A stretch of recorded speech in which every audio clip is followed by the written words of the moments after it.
All right, what's going on, everybody? Welcome to the Oil Stream.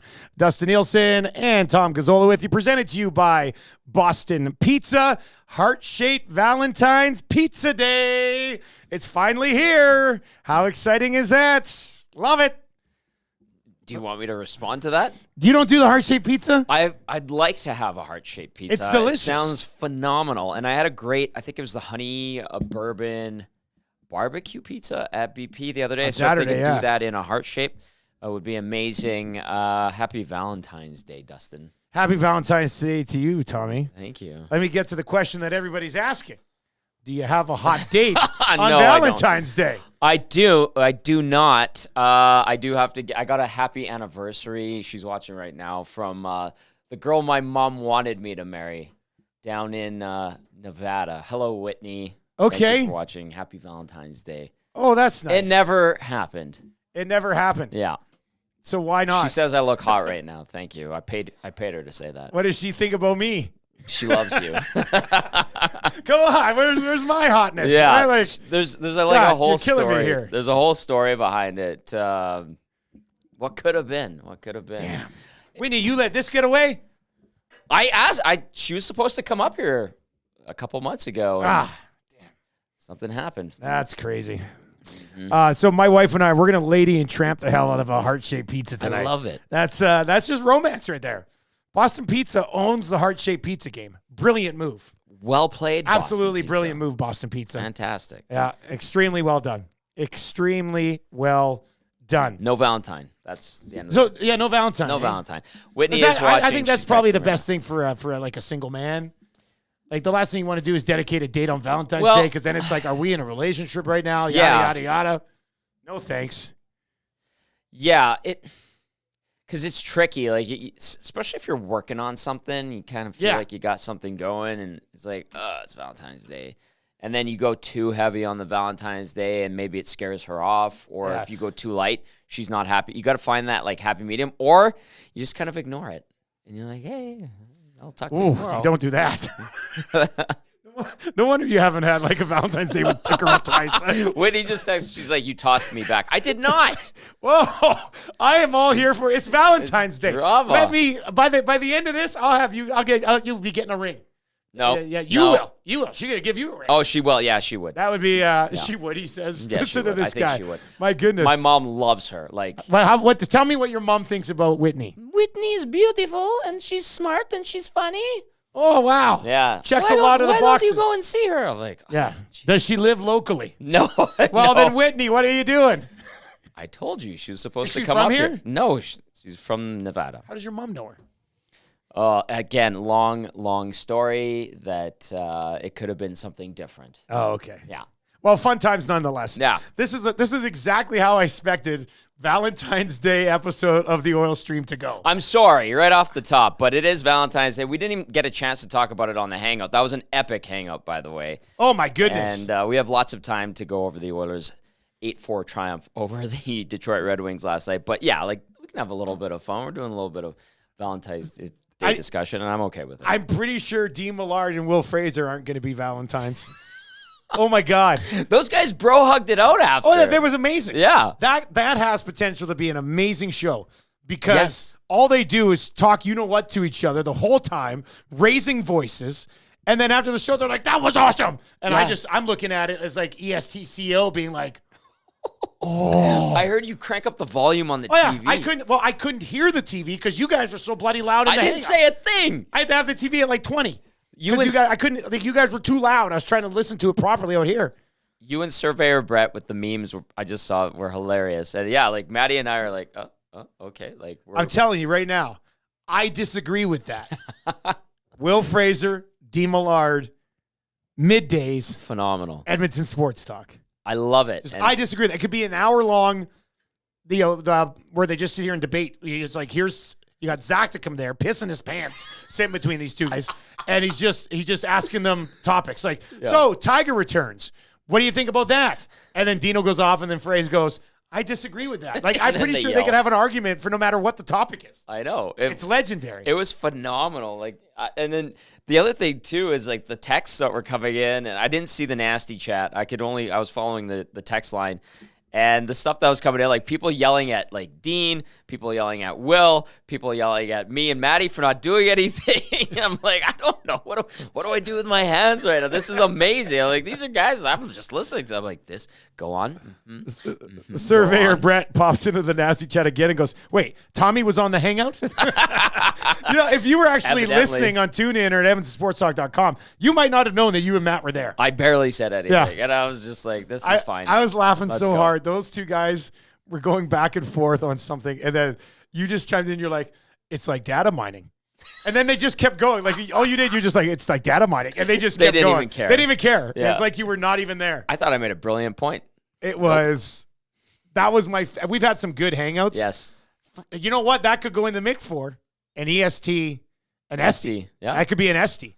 The Millard Fraser episode of the Hangout could go in as for the episode of the year on the Estes. I agree. That was epic. I mean, and then I wasn't sure. Like I didn't know what their relationship was like at 1260, and like I came in late, right? Obviously, I was like the last guy to come into 1260, so I didn't know what the dynamic between those two was like, and they were like broing it out after. So clearly they got along really well, but the way they went at it on the air was phenomenal.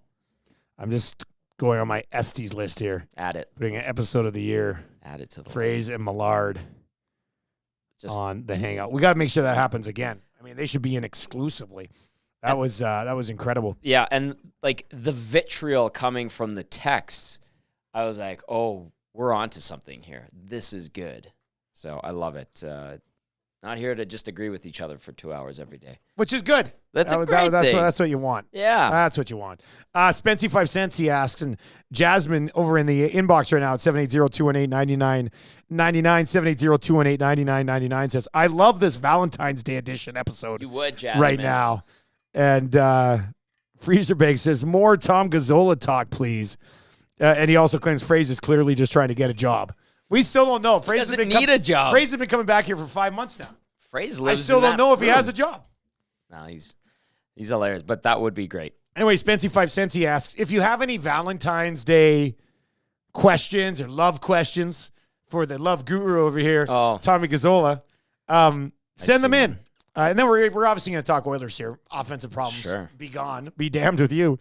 Spency 5 cents, he says, Tommy, is a first date on Valentine's Day a good idea or not? Terrible idea. Do not do it. Who would do that? An idiot. I don't think anybody should ever have a first date on Valentine's Day. Huge risk. Because then you're probably, if you're doing it on Valentine's Day, you're going all out. You're probably messing with the girl's emotions. And you're going to set a really either high precedent or weird precedent. And just avoid. Take the day. Play video games. Go have a me day. On Valentine's Day, yeah. I got like angry with Trev when like 2 weeks before Valentine's Day, he's like, I have a girlfriend now. I was like, man, you couldn't have waited till after Valentine's Day. Now all of a sudden you have this new relationship Valentine's Day, which is probably almost just as awkward as first date Valentine's Day. Right? That's the last thing you want. And then that's like starting a new relationship around Christmas. It's like, do I have to get a gift for my significant other? Like, do I have to get her a gift? What do I get her? At Christmas Does or she Valentine's have to get Day? me a gift? Like around Christmas. Valentine's Day, like, you're either in or you're out. I got my wife a Valentine's Day present. She told me last night, she's like, I didn't get you anything for Valentine's Day. And I said, that's okay. You know what I want for Valentine's Day. Heart-shaped pizza? Yeah, exactly. Heart-shaped pizza from Boston Pizza. And I said, I didn't get you anything either. But I did. So I got her, I always, like, she's always busy basically raising myself and Marshall and Elizabeth still. Yes. So, and then she's been working this week, so I got her like a spa package. Oh, that's so she can great go have gift. some time to herself. Yeah. Yeah. That's awesome. I was thinking, I was at the mall yesterday, and I was like, jewelry? Nah, not jewelry. Like, I get her enough jewelry. I was like, you know what she really likes? Just to have like 2 hours by herself. Mm-hmm. So that's what she got for Valentine's Day. I'm assuming, I think it's a great gift. I feel like it's probably a great gift. I think you did a great job. One that like is dicey is like perfume. And like that stuff, like if you get the good stuff, it's super expensive. Last year coming back from Spengler, I think it was last year, I got her a pretty nice perfume. Yeah. Now it was from the airport, but it was still as expensive Well, as hell. As far as I don't know how much regular perfumes cost. So I was just like, this seems like a nice perfume. Yeah. I don't even know if she's worn it. Really? Well, I mean, I barely even smelt it in the first place. I was just like, oh, here you go, perfume. And then I don't know. Maybe she has. You don't even know what it smells like. Maybe I don't smell her enough. Maybe I need to start smelling my wife more to figure out if she's actually wearing the gifts that I'm getting her. You know, babe, that perfume smells amazing. Oh, thank you. With a little giggle. Mark Lanigan is in and says, Stoff gives Connor Brown a hug for Valentine's Day. What a gift. EST, friend of EST. Friend of EST. Huge. Actually, I got to send this into, I got to put this in the list too. Far as episodes go. Stoff appearing on Vegas Hangout. Like for an Esty. Imagine if we text Stoff and we're like, hey man, you're up for an Esty? You're going to need to be at the Garneau Theater on this random Tuesday. Yeah. And then he comes and he doesn't win. That'd be amazing. Or he does win. No, That'd be he doesn't win. Amazing acceptance speech. He that was discussed yesterday in the press box, was his appearance on Edmonton Sports Talk. Epic. When others are bringing it up that you didn't know watched it. You know it's a good one. Speaking of Vegas, Whitney with another text as she continues to watch instead of work. Don't you work now, Whitney? She says, Here I am smack dab in the middle of a flirt fest on Oil Stream today. This is she amazing. Loves it. I love it. She loves the attention. She says, especially when you stand them up on Valentine's, that's a risk. Really quickly, Cole's notes. Wait a second. So remember I said we're 14 minutes into this thing, and you haven't even told me this yet? Well, we're having a great conversation. We're having fun with the texters and stuff. We haven't even talked about tomorrow. Go ahead. We'll get to the game. There's lots of time. We got lots of time. Lots of time to talk about. So it was my last year with Oilers TV. I had a big falling out with them, obviously. I've talked about that before. Yeah. It was right before I was supposed to go on the road. It was my brother's first trip with the team in the regular season because he was working for the team. He was a writer, sports writer. So Whitney and I had a date on Valentine's in Vegas. Oh, boy. And we had it all booked and everything was ready to go. And I was not on that trip. That's different. Yeah. That's different. Yeah, but, details. Yeah. I didn't end up on that trip. If the man wasn't even in the same city, it's tough to get angry. VA says, what if Whitney doesn't exist? Oh, she exists. what if Whitney does't even exist? Yeah. Turns out Tom is certifiably nuts. I'm a cuckoo. Yeah. We did get together a couple of years ago. And I said, hey, you can come up to town. And I told her last week, I'm like, we're going to be in Vegas. She's like, well, I work an hour away now. Whose fault is that? Hi, Whitney. Happy Valentine's Day. I'm glad you're watching. Oh, baby. Stop it. My wife isn't even watching right now. Tam will watch the replay. No, she won't. No. My mom's probably watching. She only listens to the pods after. Oh, cool. That's what she does. All right. Are we good here? We can probably. Can I end it with this one? Sure. Jenna, with a great text in the nasty chat, says, Whitney is Tom's mom catfishing him. Oh, Tommy, I think you should marry Whitney. Well, I don't know why I sounded like some sort of Adam Sandler character there. They've called each other on the phone. They are not the same person. Yes. Wow. All right. Let's move along. Let's please move along. Hey, how was you know what? Before we get into anything else, and Boston Pizza, heart-shaped pizzas, Valentine's Day. What more do you want? If you want to go watch an Oilers game at Boston Pizza, you get $5 off medium pizzas. Terrific deal. $1 off of select tankards as well. Can't go wrong. Can't go wrong. I want to talk about Joaquin Gage for a second. Let's. Because Gager last night was awesome on the panel. I had it on my notes for the show this morning, Smash It Nielsen show, of course, right here on Edmonton Sports Talk. And I totally forgot to get to it. And it pisses me off because I know Gager would have been in the chat. But I thought Gager was awesome last night. And for Gager to have the balls and the swag now to sit next to Gene Principe and drop Katy Perry puns on the panel. Yes. I mean, Gager, I salute you. Well done, sir. That was something. And then I don't know if it was set up. I'll have to talk to Gene or Gager about this because he goes in, I like that Katy Perry line. Looks like there's some fireworks there. And I was just like, damn it, he's done it. And then Gene, not to be outdone, fires right back. And he's like, they're looking hot and cold. And I was just like, Oh my God. And Stoff's sitting over there on the other side with like the. It was just, it was so good. It was so good. Stoff still thinks Mr. Brightside by the Killers is a new song. Yeah. Well, you know what Stoff should have said? He said they're playing a lot better tonight than they did against those California girls on Saturday. Oh. That would have been legendary. Game over. You know I can't say stuff like that about other teams, right? As a member of this organization. Oh, that would have made Stoff the biggest legend of all time. He is a legend. If possible. I mean, Gager looked so composed and comfortable on the broadcast last night. He looked really sharp. People were saying on the post-game show, where is his leather? Probably under the suit pants, I'm assuming. He came over to my place after, too. Well, that was the other element I wanted to get to. Okay, sure, yeah. I'm on the... I'm watching, I'm tweeting out stuff about the postgame, and I had muted it for a second because something was happening in the Lakers game. And then I come back and I see the chat all going about Gager, and I hear you being like, oh, yeah, Gager's having a postgame. I'm like, is Gager just at Tommy's house? He's not even on the show. He's just, so he just came over for a beer after? Or what? I start the show, and pardon me, we start going into the scoring summary and stuff, and I get a text. He's like, keep your door open, I'm coming.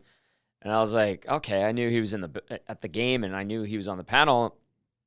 But I'm like, all right. Like, I had my door locked, and I'm like, hey, here's the buzz code. Here, just text, and I'll let you up or whatever. And he's like, no, I don't need that. I think Owanek gave him his extra fob or something because he was in the building, and like a minute later, he's like sitting on my couch in my office cracking a beer from the beer fridge. And I was like, well, there he is. Maddie, did you let Gager into your building? He did okay. He parked in the extra spot. Yes. It all makes sense now. And like Zach DeCum sees the text and he's like, I'm going to put Gager on the show with you guys. And I was like, no. He's done working for today. Yeah, just let the man sit back. He wanted to watch me, and then he was watching TV in the office and then just kind of like listening. And then he got into the nasty chat. I saw him in the chat. Yeah, because people were getting pumped up. I'm like, okay, like how do you... First of all, your friend and colleague is coming over. You're in the middle of a show. Everybody knows and loves him. He just came off a great broadcast where he was popping off with Katy Perry puns. And so I'm like, hey, you have to like come on to the camera to show that you're actually here.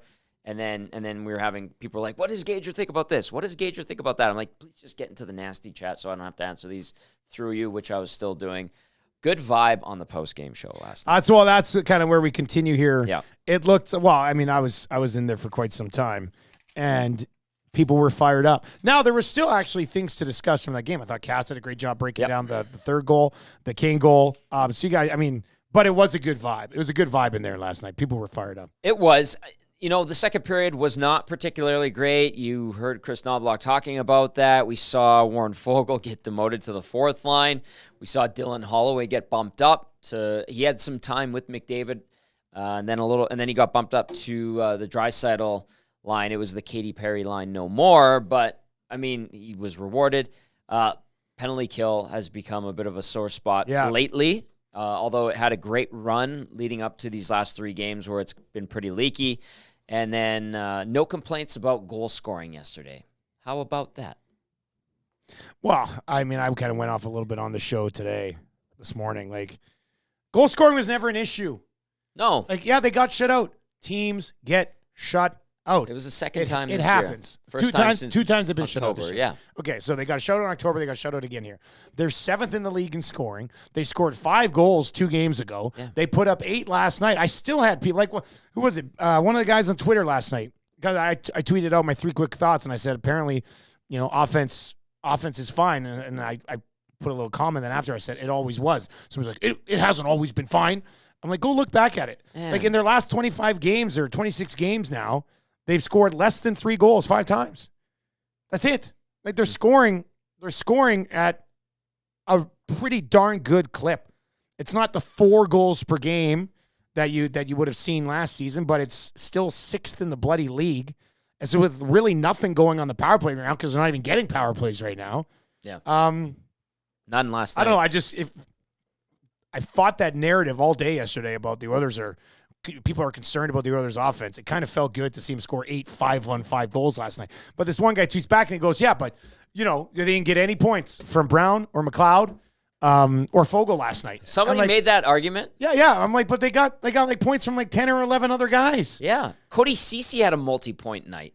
I just don't know what more you want with this hockey team. They scored 8 last night, and people were still like, yeah, but they didn't get enough from the bottom 6. I'm like, they scored 8. The Oilers' top 6 in power play can probably deliver 3 or 4 goals per game come playoff time. We didn't see any Skinner hate either, which is interesting, even though he gave up 4. Well, people were actually defending him, which was nice to see. Because I think that's the right thing to do with Skinner last night. Yeah. But usually you would have seen some people getting on Stuart Skinner and being like, well, goaltending's an issue here, but it wasn't. They correctly pointed out that he was hung out to dry. Missed checks. If it wasn't for Skinner, I don't think the Oilers are in a spot to have the third period that they had. Fair. Right? They would have needed something like that, but they would have been down by 2 or 3 goals. He made some great saves. Calvin C. via the Nasty Chat says, I thought the Oilers were in trouble when Lyon came in for Husso, but thankfully not. I thought Lyon was getting the start because they were pretty vague about who would be their starter, and I know Lyon's gotten the Lions' share of the work lately, but Husso coming back, and then whatever happened on that 7th shot he faced on the Draisaitl goal, like back to the IR, I guess. But yeah, and they got to Lyon really quickly. They scored on a first or second shot. I understand where Calvin's coming from with Lyon because he's been playing so well. He gave the Oilers fits last month, but man, they touched him up really well. I thought Skinner. Does it sound crazy for me to be like Skinner was? I don't know if I necessarily. Well, like good to really good. Would that be good? I don't know if I take it beyond really good because you still allow 4 goals. I don't know if I take it that far, but I mean, Stuart Skinner, no doubt about it, was really good last night. Eric gave him the 4th star of the game today on the morning after show here in the 6 o'clock hour. Like. Yeah, people like Cody Ceci got a star last night, and people were saying, how is Skinner not ahead of Cody Ceci? I was like, yeah, I guess so, but it was 126 Yeah, but you're games picking these goals. spots. That's gonna be not gonna please them all. Yeah, that's gonna. I don't want to necessarily say pity star because he's had a goal and an assist, but when you haven't scored in that long, they're gonna roll you out there at home as a star. They do that. That happens. It's a thing. Couple more texts that came in. One from B Mother Refuse. This is B Mother. He was the guy who was complaining about not getting points from McLeod and Fogle. Well, in a game which they score 8. Okay, he adds in 7 games versus Vegas, Vancouver. I know it was early in parentheses.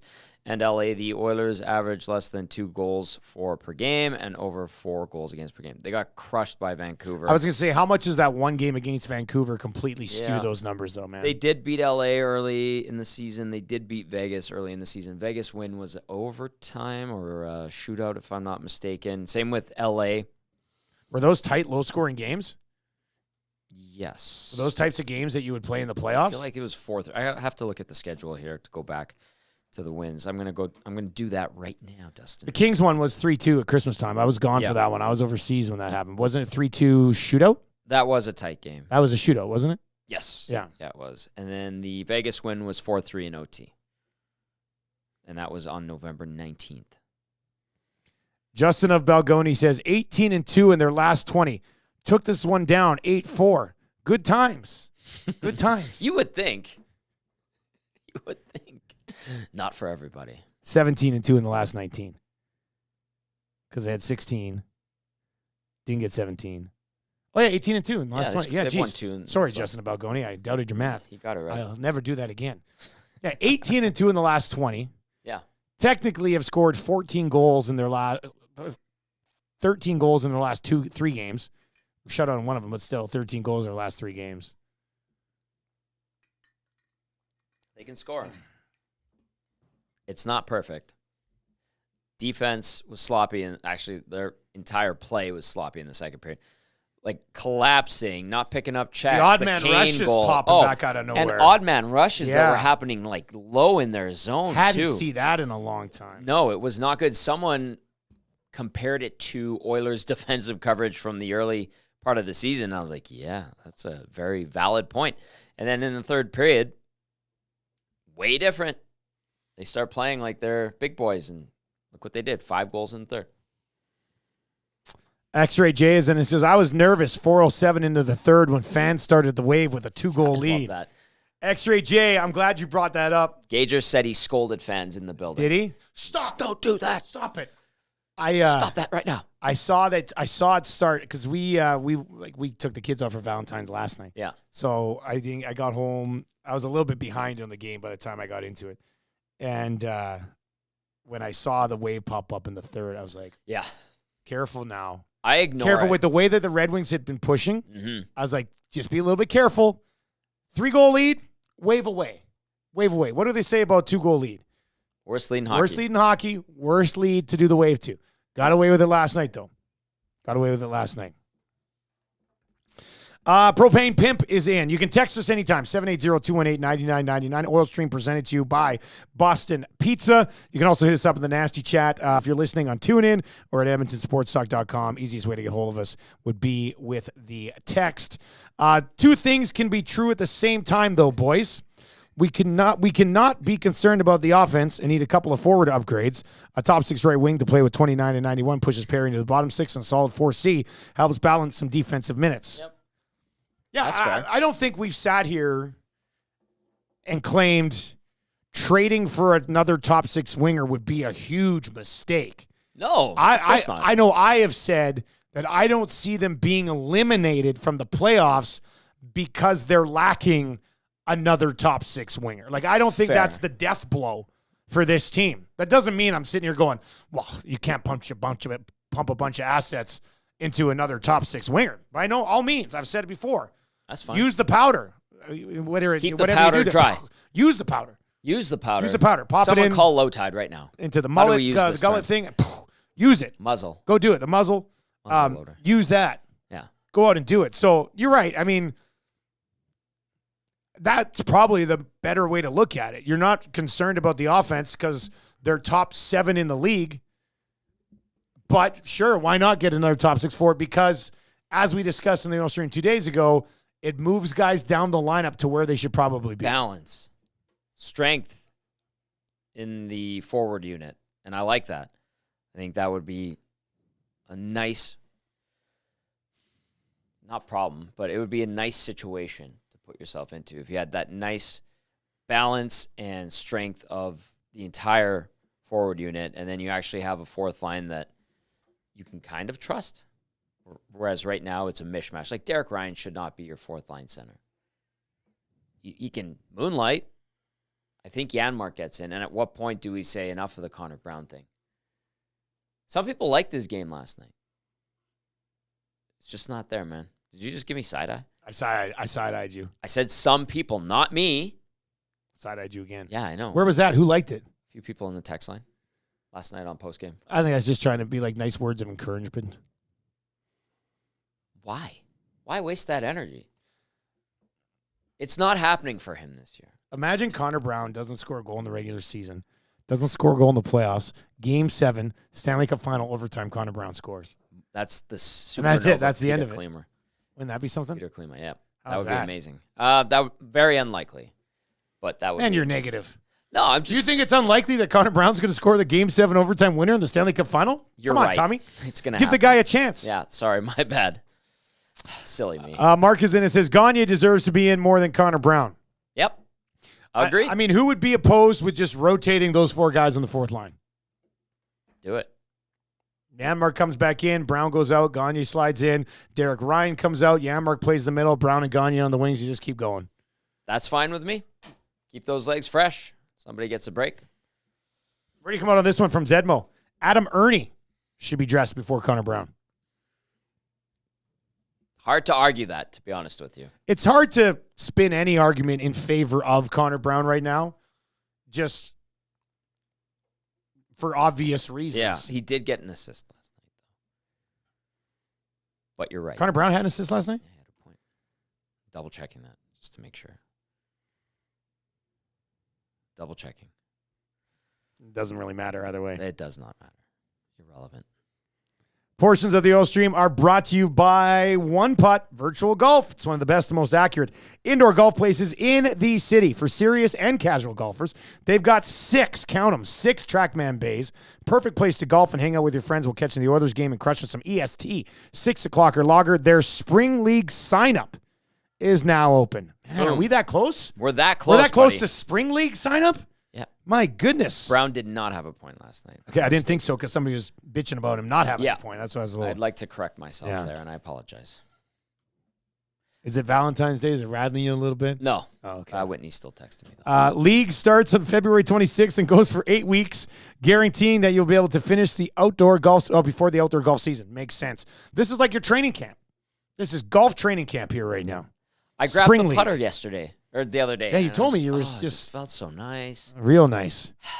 So it starts on February 26th, goes for 8 weeks, guaranteeing that you'll be able to finish before the outdoor golf season. You can sign up. $360. That gets you 8 hours of golf and your league fees. Winner of the season will win a brand new driver. Hello. Valued at over 800 bones. Oh, they're going with the QI. What is it? The new TaylorMade. Yeah. That thing's money. TaylorMade sucks everybody in every single year, don't they? Brilliant. The QI 10. Anyway, the winner of the season will win a brand new driver valued at over $800 and other weekly prizes. To learn more, check them out, www.oneputt.ca/Spring League, or follow them on their Instagram at OnePuttYEG. I'm telling you, man, One Putt is really working their way in there. It's I like love the it. Virtual golf place. I love it. I like how the league is filling out, and they did the one just that wrapped up recently. They're not messing around, man. And I asked Murray McCourt, by the way, VIP Golf Show returns in April, right? End of April, yes. End of April. Right here on Edmonton Sports Talk. Yes, and I was asking Murray, I'm like, hey, like, do I look at a Stealth 2? I need a new driver. He's like, yeah, you do. And then I asked him about the QI10. He goes, I'm going to have one. I was like, of course you're going to have one. Murray McCourt. Mm-hmm. Well, he's a pro, and yeah. he's a part owner of a golf course. He's GM of one. And I was like, do you have a Stealth? What's your old one? What's your old one doing? Can I try it? Murray, if you're listening, I'd like to try that club for the whole summer. You're going to hate me on this one. I can't. I got a new driver last year. I can't remember what it was, though. Why? But we played once or twice last year. I can't remember. Yeah, I think I got it later in the year. Jack Michaels, I golfed with him. He got a whole TaylorMade Stealth set. What? With the Stealth 2 or Stealth 2 set. And he's recently become a member at a course, and him and he's Rashad, getting better and better, is he? Yeah, him and Rashad are golf buddies. Oh. Yeah. Okay. Yeah, he makes fun of me. He says I'm mini Rashad, but him and Rashad are like secretly besties. And I was like, you can't make fun of me when you two are going on little golf sojourns hand in hand. And vacations together. Stuff like that, yeah. The point is, he's hitting these clubs. He's obviously played more. I think he's gotten some lessons. He's working on his grip for like 9 years. And he is crushing the ball with the Stealth 2. And I'm like, dude, this is all the technology. He's like, no, bud, I'm just good. Like, you are not good. You are not good. And so I told Murray this story. You're telling Jack he's not good? Right to his face. Well, I remember I've golfed with Jack a few times. He's kind of like me. When you pipe one, like, you're a big boy and you can crush it. But, like, Jack's not big. Like, he's not a big dude. And he was bombing this thing. So the technology in these clubs, and I said to Murray, I'm like, okay, this is what happened when I golfed with Jack a couple of times. I swear to God, it's the club, Murray. And he goes, well, compared to your club, yeah. So Daddy wants a new driver. You just refer to yourself as Daddy? I did. Wow. I'll excuse me. Daddy Bartholomew Gazzola asking for the new driver. It's a Bible name. How about that? Yeah. Anyway, check them out at One Putt. Get in on that Spring League. Their stuff's been filling up pretty quick, so I'm sure they got more spots in the Spring League than obviously like the Super Bowl party and things like that. Yeah. But yeah, check them out before you miss out on the opportunity. www.oneputt.ca/Spring League. A couple of text messages rolling in, 780-218-9999, 780-218-9999 over in the nasty chat as well. I will give B-Mother Reviews some credit. B-Mother is the one who's extremely worried about the depth offense. Mm-hmm. He says, bottom six can't score enough for this team to win the cup. I'll die on that hill. But that's the last I will say about it. That's okay. And then D. White replied, and then B-Mother went right back at him again. So that damn nasty I do like that. That's good. Spency 5 cents. He says, I'm willing to bet $1 on Brown every night for the rest of the season.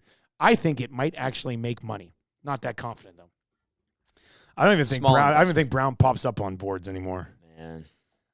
Okay, so here's an interesting question. Okay. Janmark and Brown should be sitting out or gone at the deadline. Penalty killing isn't enough.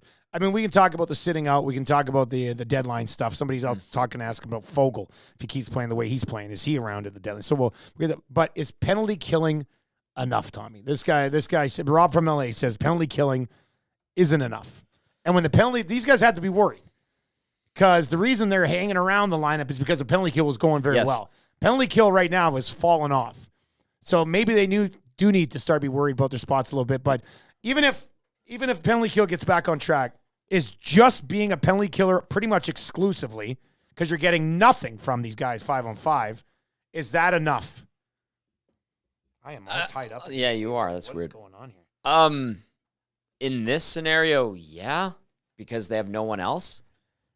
You don't want to put more on the offensive guys to kill the penalties, right? And I like how Knobloch has given these guys responsibility. It gets them into the game more, and they acknowledge that. And we've seen when this team has gone down to 2.5 lines, how guys get cold, and it's a detriment. Guys complain. We've seen that before. We've heard it before. Last year we heard it. 2 years ago we heard it. So yeah, but the reason why I say that is because there's no one else. You can call up an Ernie, but he's not even on the PK, right?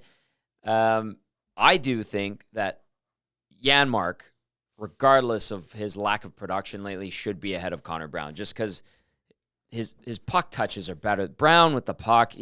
Remember now, you do love Matthias Janmark. I would agree with you in this situation. Like a lot?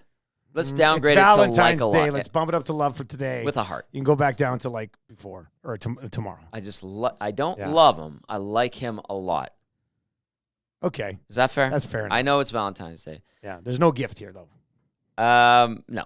But his puck touches are better than Connor Brown's. Connor Brown is just, it's not happening for him this year. He's got no confidence. He's gripping all the cliches. That's happening for him right. Like, the best thing for Connor Brown will be the end of this season when he can go refocus, probably get a deal elsewhere, probably for lower cap hit than what he got this year. Absolutely. And then he can reset and try to become the Connor Brown of old because that's not happening this year. And I go back to that interview he did in Anaheim, I think it was last month, where he told Tony Braud that he was having fun. In about a 2-minute interview, he said the word fun 17 times, I think it was. Yeah.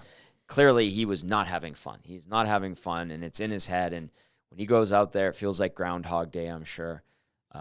He, to me, in this scenario, if they're not going to call someone up, should be the extra forward, not Matthias Janmark.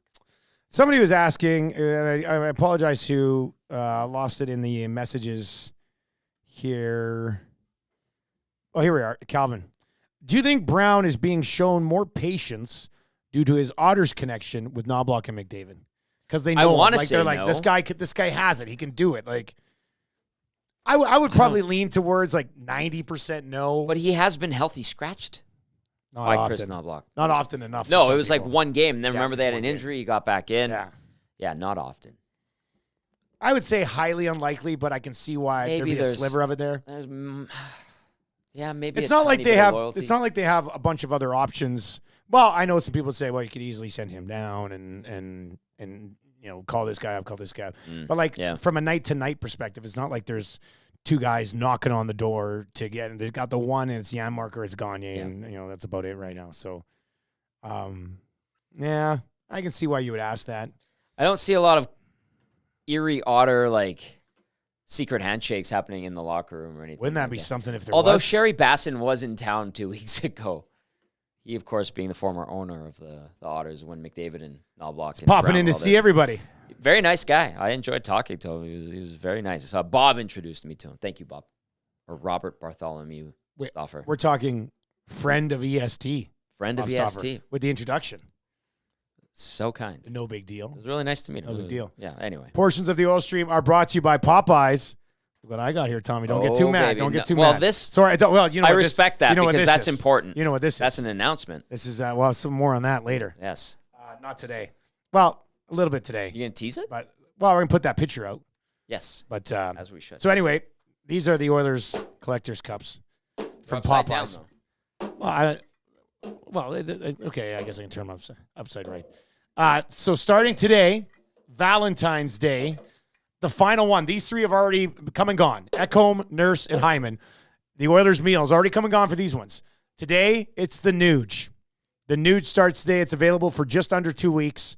You're going to want to pop by all of your Popeyes locations. Go on in and say, I'd like the Oilers meal, sir.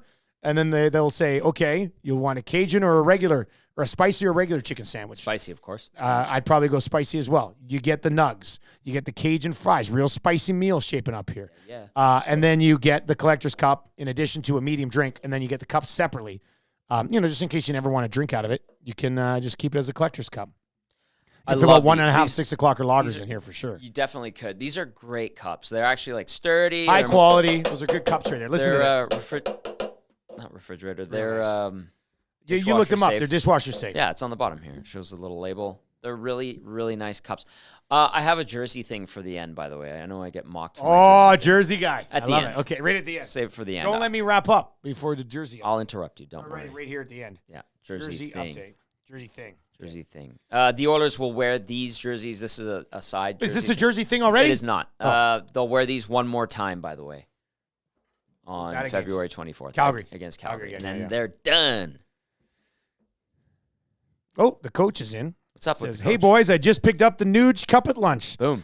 I will give my wife the cup as a Valentine's Day gift and keep the rest for myself. Huge Oilers fan. Can't believe I've waited this long to try the meal from the coach. Nice. Dude, I know. We're telling you. We're not messing around. The chicken sandwich at Popeyes is unbelievable.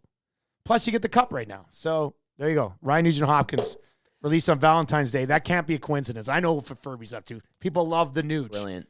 That second goal he scored yesterday was a thing of beauty. Like how he just like the little backhand chip over the stick and then, bam, snapped it home. Yeah, that was nice. Great shot by the Nuge. Good to see the Nuge get going, actually. Yeah. He kind of been a little quiet of late. Yep. Do you think last night's game could be described by some as a one-off, even though they scored 5 a few games back?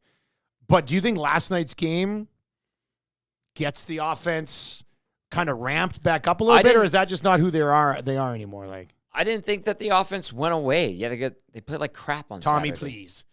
Sorry. I apologize to all those who know better, which is about 1.4 million people in this city. So I think the offense is going to be fine.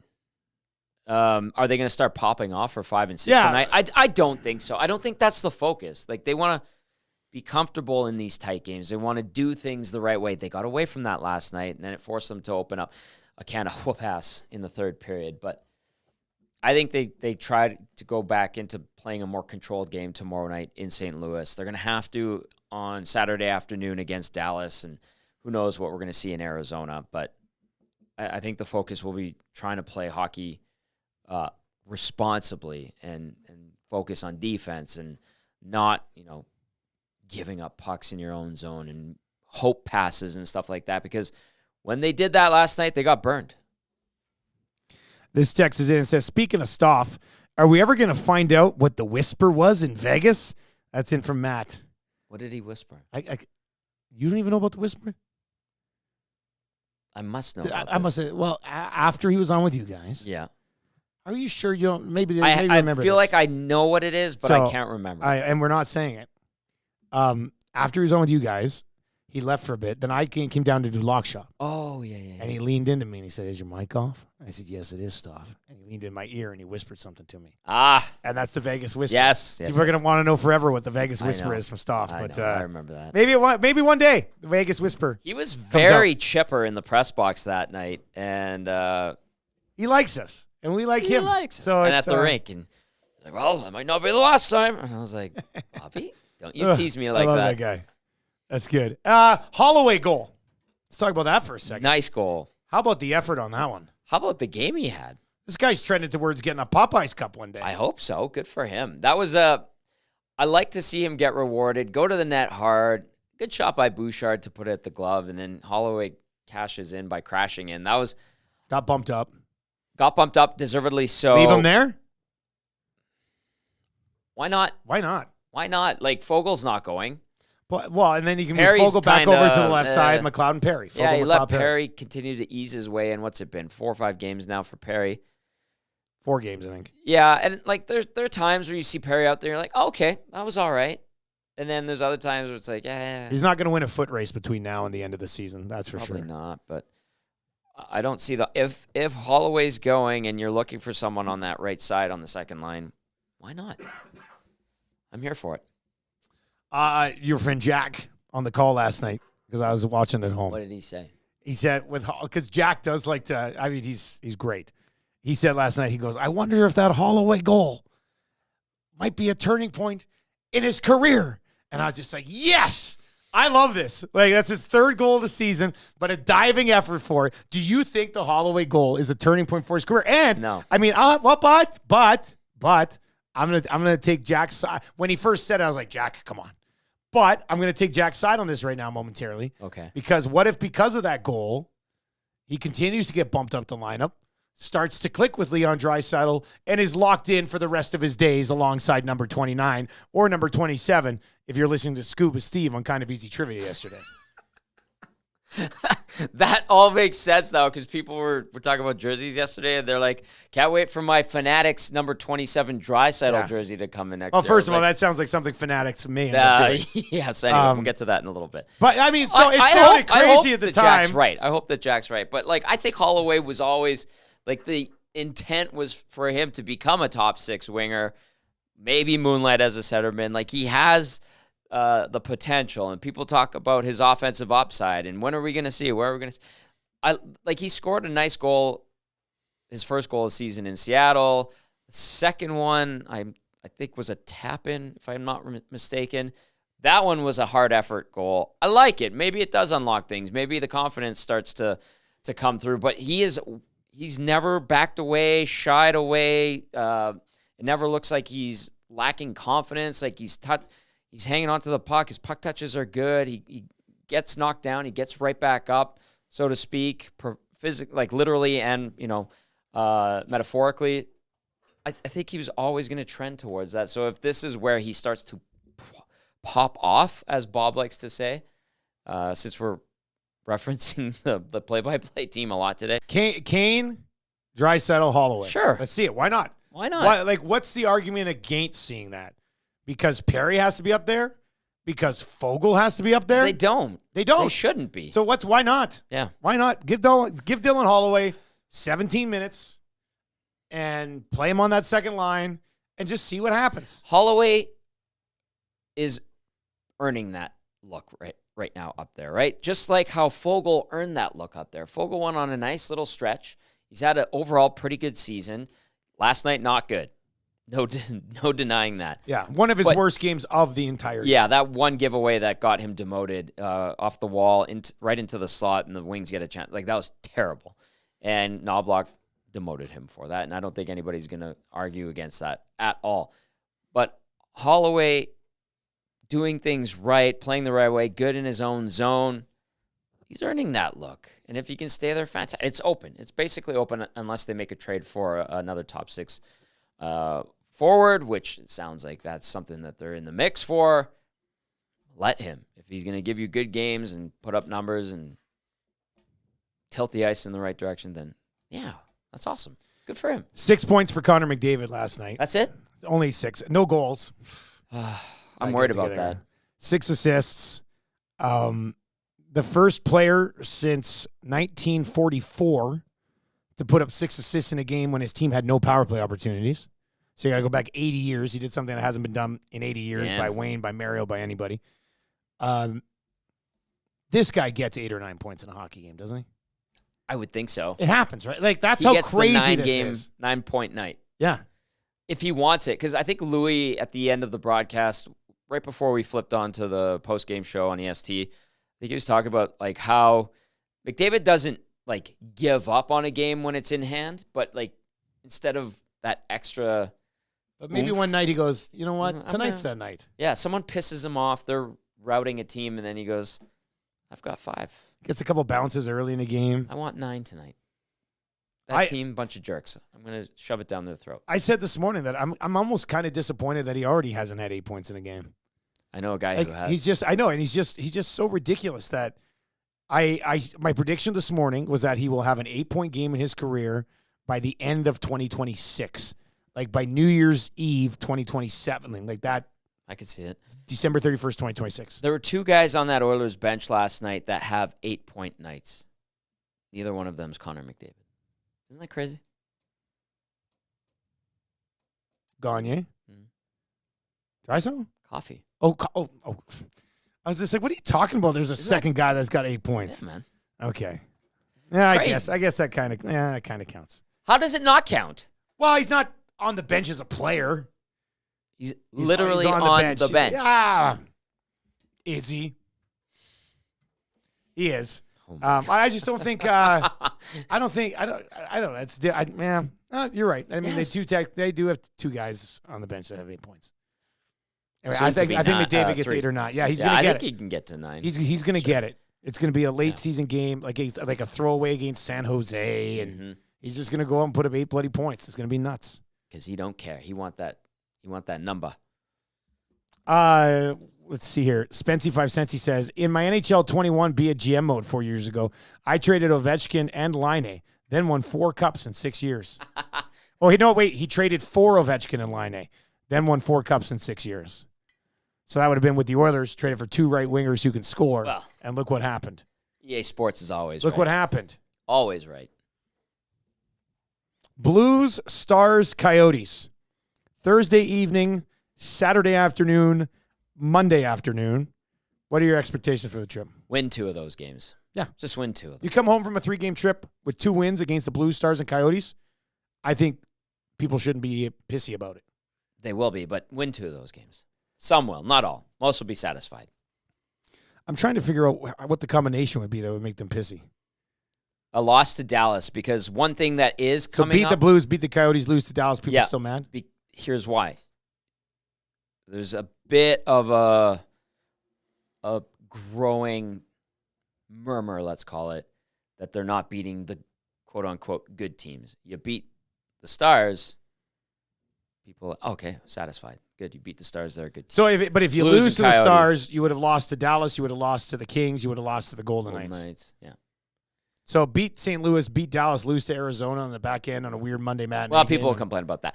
Let's not kid ourselves. People will complain about something regardless. But I'm saying it would irk people less if they made sure to win in Dallas or got the win in Dallas as opposed to losing in Dallas, because I feel like that is the commentary we would hear is, well, they didn't beat the good team. I'm still worried about them. After that trip, they come home for a game with the Boston Bruins on Wednesday. That would be another one of those good teams that we would be talking about. So a much more difficult schedule. What's the number? 34 and 66? Yeah. Going back to last night's game? And they played what Jack had it. It was like their first 34 and 90 or something like that. Yeah, that's a big difference. That was a Jack stat. Yeah. That was a good one. Man, how does that happen on an NHL schedule? Whatever the schedule program that they use and the building availabilities and all that. Travel. That's how it goes. Yeah, 34 games over the final 66 days, 34 in the first 90. Yep. So a busy time for the Oilers. The most important thing from there would be stay healthy. With so many, you're basically playing one game every second day for the rest of the season. Yep. Stay healthy. Try to going in to the playoffs.